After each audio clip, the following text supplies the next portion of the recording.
Richmond, British Columbia. What sort of karaoke joint offers 18 kinds of bubble tea but only one ABBA song? If you're a Chinese immigrant living in metropolitan Vancouver, then you've probably already been there. Party World KTV, a branch of the Asian karaoke chain, which looks as if a wedding cake-inspired UFO had just landed in the middle of this majority ethnic Chinese city.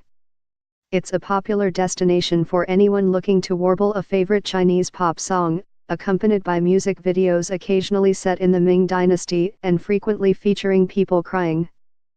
On a recent Friday night, anyone met Carnes Yu, a bleach blonde transplant from China's coastal Guangdong province.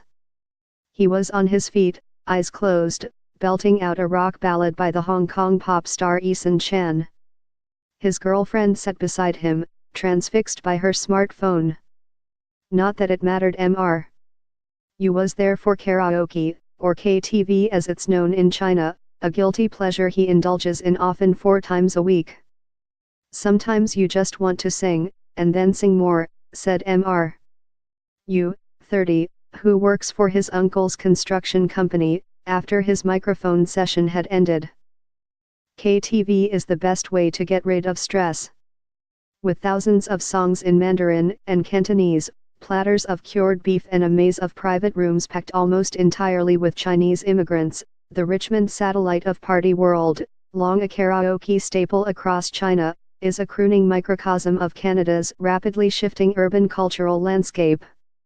Richmond's population is now 54% ethnic Chinese and 3/4 non-white or Aboriginal, according to the 2016 census, a stark change from 25 years ago, when Caucasians made up nearly 70% of residents. Restaurants serving cuisines from practically every Chinese province line the city's streets, where Mandarin and a slew of Chinese dialects are far more likely to be heard than English. But the city's demographic transformation has fueled ethnic tensions, sometimes pitting neighbor against neighbor. For years, some residents have complained about the proliferation of commercial signs written solely in Chinese, which prompted the city council in the fall to adopt a policy encouraging businesses to include English on at least 50% of signage. In December, the British Columbia Human Rights Tribunal agreed to hear a case filed by a group of condominium owners who say they have been racially discriminated against by their elected condominium council, whose members are all Chinese and conducted meetings only in Mandarin, refusing to use English. While many residents take pride in Richmond's ethnic diversity, some discovered flyers in their mailboxes in the days after Donald J. Trump's election as United States President that read "Step aside, whitey. The Chinese are taking over," and exhorted white people to save Richmond by joining the so-called alt-right movement.